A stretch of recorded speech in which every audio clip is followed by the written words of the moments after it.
Hello दोस्तों, स्वागत आप सबका अपने YouTube channel infinity classes Bhilwara पर। हम लोग स्कूल व्याख्याता 2021 की तैयारी कर रहे हैं और उसमें हम लोग कॉमर्स विषय के अंदर व्यवसाय अध्ययन जो विषय है हमारा, उसे हम लोग पिछली क्लास से प्रारंभ कर चुके हैं। तो आज की क्लास में हम लोग उसी के आगे का टॉपिक डिस्कस करने वाले हैं। जो आज का टॉपिक हमारा है साझेदारों के प्रकार। मोस्ट इम्पोर्टेंट टॉपिक है स्टूडेंट्स। यहाँ से एक ना एक क्वेश्चन जरूर आएगा आपके एग्जाम में। पिछले 3 ईयर्स के आप पेपर उठा के देख लें 3 भर्ती के, उसमें यहाँ से आपको एक क्वेश्चन जरूर मिला होगा। चलिए स्टार्ट करते हैं साझेदारों के प्रकारों के बारे में। तो सबसे पहले साझेदारों के प्रकार जो हैं, उसमें सबसे पहला पार्टनर जो आता है उसे हम बोलते हैं सक्रिय साझेदार, यानी एक्टिव पार्टनर। दोस्तों, एक्टिव पार्टनर कौन होगा? जो साझेदार पूंजी लगाता है तथा फर्म के लेनदारों के प्रति उसका दायित्व असीमित होता है तथा यह अन्य साझेदारों की ओर से व्यवसाय संचालन में सक्रिय रूप से भाग भी लेता है। यानी कि वह साझेदार जो पूंजी भी लगाएगा, फर्म के लेनदारों के प्रति इसका दायित्व असीमित होगा और अन्य साझेदारों की ओर से ये व्यवसाय संचालन में सक्रिय रूप से भाग भी ले सकता है। तो ऐसे साझेदार को क्या कहा जाएगा? सक्रिय साझेदार या एक्टिव पार्टनर कहा जाएगा। चलते हैं दूसरे प्रकार की तरफ। तो जो दूसरा प्रकार है वो है सुप्त, सुसुप्त या निष्क्रिय साझेदार। इंग्लिश में इसे स्लीपिंग और डोरमेंट पार्टनर के नाम से भी जाना जाता है। दोस्तों, आपको हिंदी और इंग्लिश दोनों ही वर्ड पता होने चाहिए, क्योंकि एग्जामिनर कभी हिंदी का वर्ड ना दे के डायरेक्ट इंग्लिश का वर्ड ही दे सकता है। स्लीपिंग पार्टनर से आपका क्या आशय है, या निष्क्रिय साझेदार या सुसुप्त साझेदार या सुप्त साझेदार से क्या आशय है। ओके, अब हम लोग इसके बारे में देखें।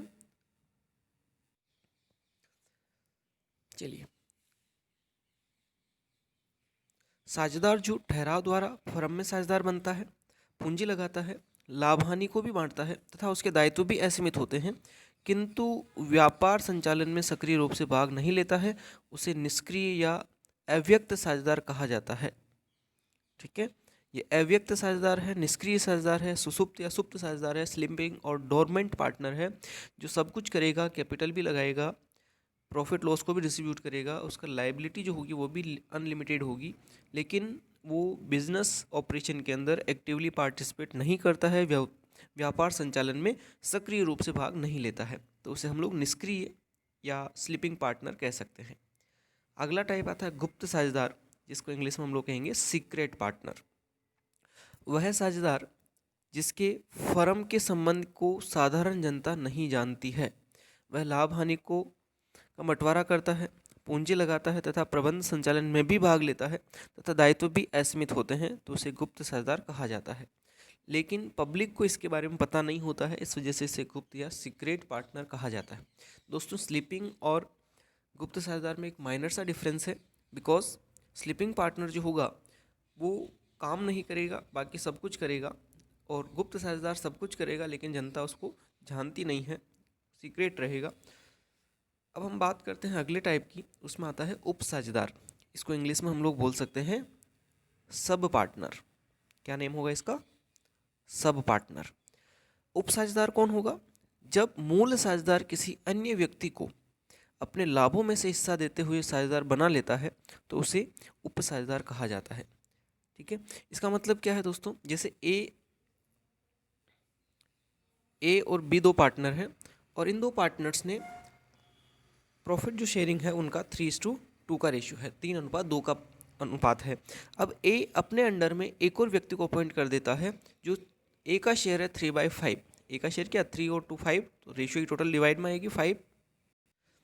तो 3/5 में से ए अपना जो शेयर है वो किसी सी पार्टनर को दे देगा। सपोज ए अपने में से ही 1/4 शेयर सी को दे देता है, तो जब साझेदार अपने लाभों का हिस्सा किसी दूसरे पार्टनर को देके उसे पार्टनर बना लेता है, तो उसे उप साझेदार कहा जाता है। फर्म अपने लाभों का हिस्सा इसे नहीं देगी, जिस साझेदार के अकॉर्डिंग आएगा वो फर्म में, वही साझेदार उसको अपने लाभों में से हिस्सा देगा।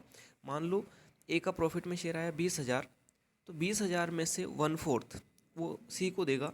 20,000 का 1/4 कितना हो जाएगा? 5,000। तो 5,000 किसके पास चला जाएगा? सी के पास चला जाएगा। तो इसे हम क्या कहेंगे? उप साझेदार कहेंगे। अगला पार्टनर आता है नाम मात्र का साझेदार, नॉमिनल पार्टनर इसे कहा जाता है इंग्लिश में। यह वह साझेदार होता है फर्म जिसके नाम का प्रयोग करती है लेकिन वह पूंजी नहीं लगाता है तथा प्रबंधन में सक्रिय रूप से भाग भी नहीं लेता है और न ही लाभ हानि में भागीदार होता है और न ही उसका दायित्व असीमित होता है। सॉरी, उसका दायित्व क्या होगा? असीमित होगा। ये ध्यान रखना दोस्तों कि जो नाम मात्र का साझेदार होगा वो नाम मात्र का साझेदार वह होगा जिसके नाम का प्रयोग फर्म करती है लेकिन वह पूंजी भी नहीं लगाएगा और फर्म के बिजनेस को एक्टिवली वो पार्टिसिपेट भी नहीं करेगा संचालन के लिए, लेकिन और ना ही वो लाभ हानि को बांटेगा। लेकिन उसकी जो लायबिलिटी होगी दोस्तों वो ध्यान रखना असीमित होगी। डायरेक्ट यहाँ से एग्जामिनर क्वेश्चन उठा के देगा कि एक नाम मात्र के साझेदार का दायित्व होता है सीमित, असीमित, दोनों अथवा इनमें से कोई नहीं। तो इसका आंसर क्या होगा? असीमित, क्योंकि उसने भले ही कैपिटल नहीं लगाई हो, भले ही वो बिजनेस में पार्टिसिपेट नहीं कर रहा है, लेकिन वो एक पार्टनर है जनता की नज़रों में, इस वजह से उसका दायित्व जो होगा वो असीमित होगा। ठीक है, अगला टाइप आता है विबंधन साझेदार। अब हम लोग बात करते हैं विबंधन साझेदार, पार्टनर्स बाय एस्टोपल। ये भी एक इम्पोर्टेंट टाइप है दोस्तों। विबंधन साझेदार क्या होता है? जब कोई व्यक्ति अपनी पहल, आचरण अथवा व्यवहार से दूसरों को ये आभास करवाता है कि वह किसी फर्म का साझेदार है जबकि वह वास्तव में साझेदार नहीं होता है। ऐसे व्यक्ति फर्म के ऋणों के भुगतान हेतु उत्तरदायी होते हैं क्योंकि अन्य पक्षों की दृष्टि में वे साझेदार होते हैं। यानी कि वो फर्म का वास्तविक तौर पर पार्टनर नहीं है, लेकिन वो ऐसा हाव भाव करता है, ऐसा व्यवहार करता है, ऐसा आचरण करता है कि दूसरे व्यक्ति को लगता है कि वो फर्म का पार्टनर है। और उसके कहने पर फर्म में अगर वो कोई दूसरा व्यक्ति निवेश कर देता है और उसका पैसा डूब जाता है तो उसके लिए फर्म जिम्मेदार नहीं होगी, या फर्म के जो पार्टनर्स हैं रियल वो जिम्मेदार नहीं होंगे। उसके लिए जिम्मेदार कौन होगा? विबंधन साझेदार होगा, या पार्टनर बाय एस्टोपल उसके लिए लाइबल होगा। ठीक है, अगला आता है प्रतिनिधि साझेदार, पार्टनर्स बाय होल्डिंग आउट। वह व्यक्ति जिसके नाम का प्रयोग फर्म बिना उसकी अनुमति के करती है तथा वह ऐसा करने देता है तो उसे प्रतिनिधि साझेदार कहा जाता है। इसके दायित्व भी असीमित होते हैं, है ना। यहाँ पर लायबिलिटी सभी पार्टनर्स की क्या रहेगी दोस्तों? असीमित ही रहती है। तो इसे हम प्रतिनिधि साझेदार कहेंगे। जो व्यक्ति अपने नाम का प्रयोग फर्म को करने देता है और फर्म उसे बिना पूछे अपने नाम का प्रयोग करती है। जैसे मैं कोई पर्सन हूँ और मैं काफ़ी फेमस पर्सन हूँ, अब कोई फर्म है मेरे नाम का प्रयोग करने लग जाती है और मुझे भी पता चल जाता है कि फर्म मेरे नाम का प्रयोग कर रही और मैं उनको कुछ भी नहीं बोलता हूँ, तो उस स्थिति में मैं भी उसका प्रतिनिधि पार्टनर कहलाऊंगा और उसके लिए कोई भी लायबिलिटी आएगी तो उसके लिए मैं खुद जिम्मेदार भी होऊंगा, यानी मैं पर्सनल लायबल रहूँगा उसके लिए। दोस्तों अब हम बात करते हैं साझेदारी के प्रकार। ये भी इम्पोर्टेंट टॉपिक है। हम जितने भी टॉपिक्स यहाँ पर डिस्कस करें दोस्तों, मैंने NCERT प्लस राजस्थान माध्यमिक शिक्षा बोर्ड की जो पुस्तकें हैं उनसे मिला के नोट्स प्रिपेयर किए हैं, तो आप लोगों का काम बहुत आसान हो जाएगा। केवल आपको अपने इन्हें नोटबुक में उतारना है और जितना डेली की क्लास में होता है उतना आप लोगों को साथ साथ रिवीजन भी करना है। साझेदारी के प्रकार में सबसे पहला आता है उद्देश्य के आधार पर साझेदारी, on the basis of objective, जिसमें पहला है ऐच्छिक साझेदारी या पार्टनरशिप एट विल। दोस्तों इस प्रकार की साझेदारी का निर्माण साझेदारों की इच्छा से होता है। यह उस समय तक चलती है जब तक किसी साझेदार द्वारा अलग होने का नोटिस नहीं दिया जाता है। किसी भी साझेदार द्वारा नोटिस देने पर फर्म का समापन हो जाता है। यह एक निश्चित अवधि साझेदारी का वही विस्तारित रूप है जब एक साझेदार निश्चित अवधि साझेदारी को आगे जारी रखना चाहते हैं तथा एक वह ऐच्छिक साझेदारी बन जाती है। यानी कि ऐच्छिक साझेदारी क्या है? ऐसी साझेदारी का निर्माण साझेदार अपनी इच्छा से करते हैं और ये उस समय तक चलती है जब तक कि साझेदार कोई भी एक साझेदार उनसे अलग होने का नोटिस नहीं दे देता। किसी भी साझेदार द्वारा एक नोटिस देने पर फर्म का समापन भी हो जाता है। और जो RBSC की बुक है उसमें इसकी जो लैंग्वेज दे रखी है दोस्तों वह यह दे रखी कि एक निश्चित अवधि साझेदारी जो उसी का एक विस्तारित रूप है। जब साझेदार एक निश्चित अवधि साझेदारी को आगे जारी रखना चाहते हैं तो वह क्या बन जाएगी? ऐच्छिक साझेदारी बन जाएगी। मान लो कोई निश्चित अवधि साझेदारी है, वो 5 ईयर्स तक उन्होंने बनाई कि हम 5 साल तक बिजनेस करेंगे पार्टनरशिप में, लेकिन उनका बिजनेस अच्छा सेट हो गया और उनके कोऑर्डिनेशन अच्छा है, उनका तालमेल अच्छा है, तो वो चाहते हैं कि हम आगे भी इस बिज़नेस को कंटिन्यू करें। तो निश्चित अवधि 5 साल समाप्त होने के बावजूद भी जब वो आगे चलेगी तो उसे हम किस नाम से जानेंगे? फिर ऐच्छिक साझेदारी कहेंगे। दूसरा टाइप आता है विशिष्ट या विशेष साझेदारी, स्पेसिफिक पार्टनरशिप। ऐसी साझेदारी जिसका निर्माण किसी विशेष उद्देश्य हेतु किया गया हो तो उसे विशिष्ट या विशेष साझेदारी कहा जाता है। ऐसी साझेदारी का समापन विशेष उद्देश्य पूरा होने पर हो जाता है। यानी कि जब हम किसी विशेष काम को पूरा करने के लिए अगर कोई साझेदारी बनाते हैं, जैसे जॉइंट वेंचर होता है दोस्तों, तो जॉइंट वेंचर जो बिजनेस है उसमें भी एक विशेष उद्देश्य के लिए काम होता है, लेकिन उसकी अवधि बहुत कम होती है, 1-2 महीने होती, 3 महीने होती, 5 महीने होती, 6 महीने होती।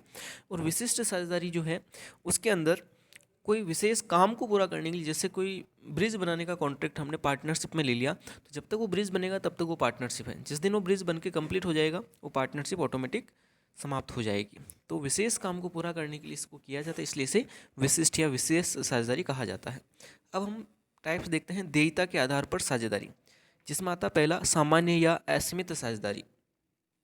इस साझेदारी में साझेदारों का दायित्व असीमित तथा संयुक्त होता है ना। साझेदारों के दायित्व क्या होंगे? असीमित तथा संयुक्त।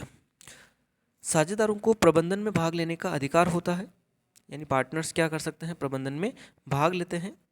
तथा इस प्रकार की साझेदारी का पंजीयन ऐच्छिक होता है, यानी कि अनिवार्य नहीं है। पार्टनरशिप का रजिस्ट्रेशन कराएं तब भी चलेगा, नहीं कराएंगे तब भी चलेगा, ऐच्छिक है।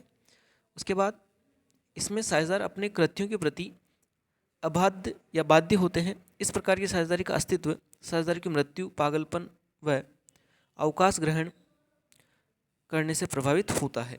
यानी कि यहाँ पर जो कृत्य हैं उनके प्रति वो बाध्य रहेंगे, कुछ भी काम करेंगे तो उसके लिए वो लायबल रहेंगे।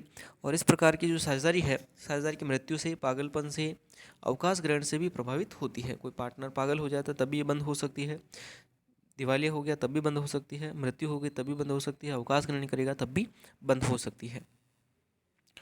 अगली जो पार्टनरशिप आती है सीमित दायित्व साझेदारी, limited liability partnership. Most important point है दोस्तों।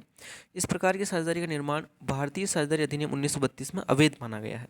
सबसे पहली चीज़ ये 1932 जो अधिनियम है हमारा, उसमें इस प्रकार की साझेदारी का कोई जिक्र नहीं होता है। दूसरा पॉइंट, सीमित दायित्व साझेदारी का पंजीयन अनिवार्य होता है। यस, नॉर्मल जो साझेदारी होगी उसका पंजीयन अनिवार्य नहीं है, ऐच्छिक है, लेकिन यहाँ पर इसका पंजीयन क्या होगा? अनिवार्य होगा। ठीक है। उसके बाद आगे देखें अपन, तो इसका पंजीयन कहाँ पर किया जाएगा? तो सीमित दायित्व साझेदारी अधिनियम 2008 LLP एक्ट 2008 बनाया, वहाँ पर इसका पंजीयन किया जाना आवश्यक है। इस अधिनियम के बारे में देखें तो ये अधिनियम 12 दिसंबर 2008 को बनकर तैयार हुआ था तथा 31 मार्च 2009 को लागू हुआ। ध्यान रखना 1 अप्रैल 2009 नहीं है, यहाँ पर 31 मार्च 2009 को ये लागू हुआ है। उसके बाद सीमित दायित्व साझेदारी में कम से कम एक साझेदार का दायित्व असीमित होता है तथा शेष का सीमित होता है। यानी एक पार्टनर तो ऐसा होगा जिसका दायित्व सीमित होगा, बाकी सभी का क्या होगा? असीमित होगा। बाकी सभी का सीमित होगा। एक पार्टनर्स होगा जिसकी लायबिलिटी तो अनलिमिटेड रहेगी, बाकी सभी की सीमित, यानी जितनी पूंजी लगाएंगे वहीं तक उनकी लायबिलिटी रहेगी। ऐसे साझेदारी का अस्तित्व सीमित दायित्व वाली साझेदारों की मृत्यु, पागलपन तथा अवकाश ग्रहण से प्रभावित नहीं होता है। जिनका दायित्व सीमित है, उनकी मृत्यु हो गई, वो पागल हो गई या अवकाश ग्रहण कर लिया, तो उससे उस साझेदारी का अस्तित्व प्रभावित नहीं होता। यानी कि जो असीमित साझेदार है उसका दायित्व रहेगा, वो पार्टनर रहेगा, वो आगे बिजनेस को कंटिन्यू कर सकता है। अगला पॉइंट, सीमित दायित्व वाले साझेदार प्रबंधन में भाग नहीं ले सकते हैं। अच्छा, ये बहुत इंपॉर्टेंट पॉइंट है कि जो पार्टनर्स सीमित दायित्व रखते हैं वो मैनेजमेंट में पार्टिसिपेट नहीं करेंगे, केवल कैपिटल लगाएंगे, पार्टिसिपेट नहीं करेंगे। नेक्स्ट, सीमित दायित्व साझेदारों की कृत्यों से न तो फर्म और न ही दूसरे साझेदार बाध्य होते हैं। जिनकी लायबिलिटी सीमित हैं, लिमिटेड हैं, उन साझेदारों के द्वारा कोई भी कृत्य किया गया है फर्म, तो उसके लिए ना तो फर्म लायबल होगी, ना दूसरे साझेदार उसके लिए बाध्य होंगे या लायबल होंगे। अगला पॉइंट, ऐसे साझेदारी का पृथक अस्तित्व पाया जाता है। देखो, बाकी तक जो भी नॉर्मल पार्टनरशिप होती है उसका पृथक अस्तित्व नहीं होता है, साझेदार और फर्म को अलग अलग नहीं माना जाता। लेकिन LLP जो है, लिमिटेड लायबिलिटी पार्टनरशिप या सीमित दायित्व साझेदारी है, यहाँ पर इनका क्या होगा? पृथक अस्तित्व पाया जाएगा, यानी कि सेपरेट होगी, फर्म अलग होगी, इसके पार्टनर्स अलग होंगे, जैसे कंपनी में होता है। इसी तरह से ऐसी साझेदारी की अनुमति भारत में 1991 की नवीन लघु उद्योग नीति लागू करने के पश्चात दी गई थी। अच्छा, ये प्रश्न भी आ सकता है कि इस प्रकार की साझेदारी की अनुमति भारत में कब से दी गई? तो ये इसकी अनुमति आपको भारत में 1991 की नवीन लघु उद्योग नीति जब लागू हुई थी तभी से इसकी परमिशन मिल गई थी। यह कदम छोटे पैमाने के उद्यमियों, मित्रों तथा संबंधियों से समता पूंजी प्राप्त करने के लिए उठाया गया है। क्योंकि जब साझेदारी की अवधारणा थी तो उसमें रिस्क थी अनलिमिटेड लायबिलिटी की, यानी कि पर्सनल लायबल होना पड़ता था, तो पार्टनर्स डरते थे कैपिटल लगाने से। तो इसी समस्या को दूर करने के लिए कॉन्सेप्ट लाया गया कि ताकि पार्टनर्स की लायबिलिटी लिमिटेड रहेगी तो रिस्क फ्री हो जाएंगे वो, और उनको कम रिस्क बियर करना पड़ेगा, तो वो पैसा लगा देंगे। ठीक है, उसके बाद आता है अवधि के आधार पर साझेदारी के प्रकार।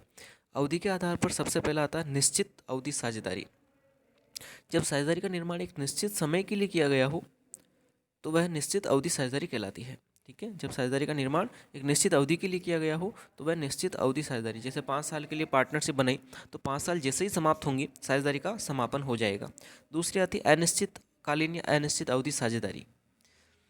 जब साझेदारी का समय निश्चित नहीं हो तो इसे अनिश्चित अवधि या अनिश्चितकालीन साझेदारी कहा जाएगा। यानी कि जब इसको बनाया गया तो पार्टनर्स ने कोई टाइम डिसाइड नहीं किया कि हम कब तक चलाएंगे, जब तक उनकी अच्छी बनेगी तब तक चलेगी, तो ऐसी साझेदारी अनिश्चितकालीन या अनिश्चित अवधि साझेदारी होगी। फिर आते हैं वैधता के आधार पर साझेदारी के प्रकार।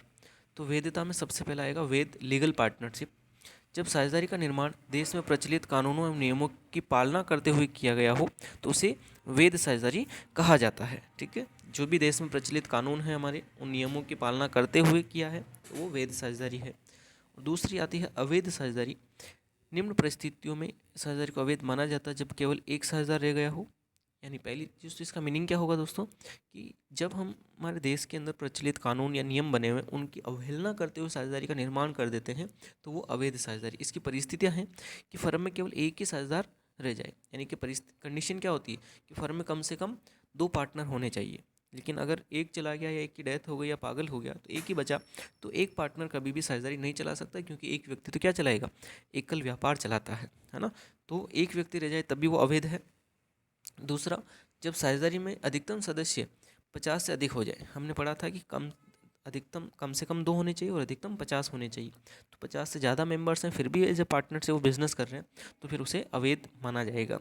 तीसरी कंडीशन, जब फर्म का व्यवसाय ही अवैध हो जाए। हमने जब बिजनेस स्टार्ट किया था तो वैध बिजनेस स्टार्ट किया था, लेकिन बाद में चल के वो अवैध काम हो गया, 2 नंबर का काम हम करने लग गए, ड्रग्स सप्लाई करने लग गए या कुछ सुपारी का काम करने लग गए, तो फिर हमारा बिजनेस अवैध होगा, तो पार्टनरशिप भी क्या होगी, अवैध होगी। और चौथी कंडीशन, जब फर्म में शत्रु देश का नागरिक साझेदार हो। यानी हमारी फर्म के अंदर शत्रु राष्ट्र जैसे पाकिस्तान का कोई मेंबर अगर पार्टनर बन जाता है या चाइना का कोई मेंबर पार्टनर है तो ऐसे स्थिति में हमारी फर्म अवैध हो गई। या जब पार्टनर बना था तब हमारी उस देश के साथ मित्रता थी, लेकिन बाद में उससे दुश्मनी हो गई तो फिर भी बाद में जाके वो फर्म क्या मानी जाएगी, अवैध मानी जाएगी। तो ये 4 परिस्थितियां हैं जब एक फर्म को अवैध माना जाता है। ठीक है दोस्तों, अब पॉइंट आता है साझेदारी संलेख। पार्टनरशिप डीड क्या होती है? तो ये साझेदारों के मध्य लिखित या मौखिक समझौता जिससे में साझेदारी की शर्तें लिखी होती है उसे साझेदारी संलेख या पार्टनरशिप डीड कहा जाता है। एक तरह से ये एग्रीमेंट है पार्टनर्स के बीच में, जो लिखित या मौखिक हो सकता है। उनमें पार्टनरशिप की जो भी कंडीशंस होती है, टर्म्स एंड कंडीशन, शर्तें होती है, वो सब लिखी जाती है।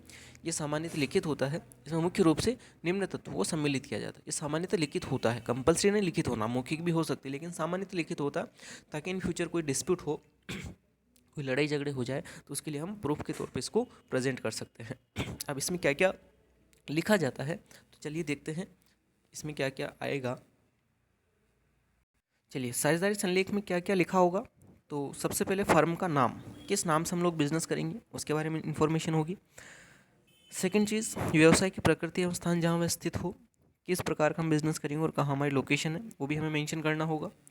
व्यवसाय की अवधि, अगर हम लोग फिक्स टर्म के लिए बिजनेस कर रहे हैं तो कितने टाइम का होगा वो भी इसमें मेंशन होगा। प्रत्येक साझेदार द्वारा लगाई गई पूंजी, किसने कितना पैसा लगाया ये भी इसमें लिखा जाएगा। लाभ हानि का बंटवारा किस अनुपात में किया जाएगा ये भी लिखा जाएगा। साझेदारों के कर्तव्य व दायित्व क्या होंगे ये भी लिखे जाएंगे। साझेदारों के वेतन, कमीशन, बोनस, भत्ते आदि अगर देने हैं तो वो भी लिखा जाएगा। साझेदारों के ऋण एवं उन पर ब्याज की दरें ये भी लिखा जाएगा।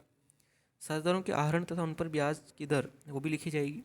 पूंजी पर ब्याज अगर देना है तो वो भी लिखा जाएगा। समापन किस प्रकार से होगा ये भी लिखा जाएगा। इसके अलावा नए साझेदार में प्रवेश की शर्तें, कि नया साझेदार आएगा तो किस हिसाब से आएगा, कितना क्या है, वो सब इसमें लिखा जाएगा। उसके बाद खातों को तैयार करने की विधियां भी लिखी जाएगी। अंकेक्षण विधियां भी लिखी जाती है। विवादों के समाधान की पद्धति भी होगी कि अगर कोई विवाद हो गया तो किस प्रकार से उसका निपटारा होगा। सब कुछ, जितनी भी टर्म्स एंड कंडीशंस होती है, जितनी भी शर्तें होती है, सब कुछ इसमें लिख दी जाती है। ये हमने 14-15 पॉइंट देखे हैं, इसके अलावा भी कुछ इनकी शर्तें हैं तो इसमें लिखी जा सकती है। ठीक है, ये हो गया main content of partnership deed, यानी साझेदारी संलेख के प्रमुख तत्व। चलिए, अब हम लोग डिस्कस करने वाले हैं साझेदारी संलेख के अभाव में लागू होने वाले नियम। मोस्ट इम्पोर्टेंट पॉइंट है दोस्तों कि साझेदारी संलेख के अभाव में कौन कौन से नियम लागू होंगे। पहला होगा लाभ हानियों का बंटवारा बराबर बराबर किया जाएगा। अगर क्वेश्चन के अंदर लाभ हानि का बंटवारे के बारे में नहीं बोला है तो किस अनुपात में बंटवारा किया जाएगा, समान अनुपात में बंटवारा किया जाएगा। सेकंड, पूंजी पर ब्याज नहीं दिया जाएगा, यानी इंटरेस्ट ऑन कैपिटल नहीं देना है, ठीक है। थर्ड पॉइंट, आहरण पर ब्याज नहीं लिया जाएगा, आहरण पर ब्याज भी नहीं लेना है। फोर्थ, साझेदारों के ऋणों पर 6% वार्षिक की दर से ब्याज दिया जाएगा। अगर किसी पार्टनर ने फर्म को लोन दिया है तो फर्म उसे 6% पर एनम की रेट से 6% वार्षिक की दर से ब्याज देगी, चाहे क्वेश्चन में बोला हो चाहे नहीं बोला हो। फिफ्थ पॉइंट, साझेदारों को वेतन, कमीशन, बोनस व अन्य प्रतिफल कोई भी नहीं दिया जाएगा। अगर कोई साझेदार मांग भी करता है कि मैं तो ज़्यादा काम करता हूँ, मुझे तो वेतन चाहिए, तब भी उसे नहीं दिया जाएगा अगर डीड में नहीं लिखा है या डीड नहीं बनाई गई है तो, क्योंकि डीड बनाना कंपलसरी नहीं है। इसीलिए प्रत्येक साझेदार संचालन में भाग ले सकता है, यानी व्यवसाय संचालन में उससे कोई रोक नहीं सकते, वो भाग ले सकता है। और सातवां, प्रत्येक साझेदार फर्म की पुस्तकों का निरीक्षण कर सकता है तथा वित्तीय विवरणों की प्रतिलिपि की मांग कर सकता है, यानी कि उससे लेखा पुस्तकों को देखने का अधिकार है और किसी भी वित्तीय विवरण की वो फोटोकॉपी मांग सकता है, उससे कोई साझेदार मना नहीं करेगा। अब अगला पॉइंट है फर्म का पंजीयन न कराने के परिणाम। अगर हम फर्म का पंजीयन नहीं कराते हैं तो उसके क्या परिणाम होंगे वो हम देख सकते हैं। एक साझेदार फर्म या अन्य साझेदारों पर मुकदमा नहीं कर सकता, यानी पार्टनर दूसरे साझेदारों पर या किसी अन्य पक्षकारों के ऊपर मुकदमा नहीं कर पाएगा। फर्म अन्य पक्षों के प्रति मुकदमा नहीं चला सकती, यानी फर्म जो होगी वो भी किसी थर्ड पार्टी के खिलाफ मुकदमा अगर करना चाहे और रजिस्टर्ड नहीं है तो नहीं कर सकती है। थर्ड, एक फर्म अन्य साझेदारों के प्रति मुकदमा नहीं चला सकती, फर्म दूसरे साझेदारों के खिलाफ अगर कोई केस करना चाहती है तो वो भी नहीं हो सकता है। और फोर्थ, अन्य पक्षकार फर्म के विरुद्ध मुकदमा चला सकते हैं। ये सबसे बड़ी कमजोरी है कि दूसरे पक्षकार फर्म के खिलाफ केस कर सकते हैं, फर्म भले रजिस्टर्ड नहीं है। तो ज़्यादा फायदा किस में है, रजिस्टर्ड करा लेने में है, यानी पंजीयन करा लेने में है। एक नाबालिग फर्म में साझेदार नहीं बन सकता है, लेकिन एक नाबालिग को फर्म में सभी साझेदारों की सहमति से लाभों का भागीदार बनाया जा सकता है। यस, अगर कोई पर्सन माइनर है, नाबालिग है, तो ऐसे स्थिति में उसे साझेदार नहीं बना सकते। हाँ, लेकिन अगर सभी पार्टनर्स उसके लिए एग्री हो जाएं तो नाबालिग को केवल लाभों में हिस्सेदार बनाया जा सकता है, लाभों में भागीदार बनाया जा सकता है। अगर फर्म की हानि होगी तो एक माइनर पर्सन, नाबालिग व्यक्ति, उस हानियों में बंटवारा नहीं करेगा, केवल लाभों में बंटवारा करेगा, इसलिए उसे साझेदार नहीं मान सकते, केवल लाभों का भागीदार मान सकते हैं या लाभों का हिस्सेदार मान सकते हैं। ठीक है, इसी के साथ ये जो साझेदारी टॉपिक चल रहा था, पार्टनरशिप, वो हमारा कंप्लीट हो जाता है।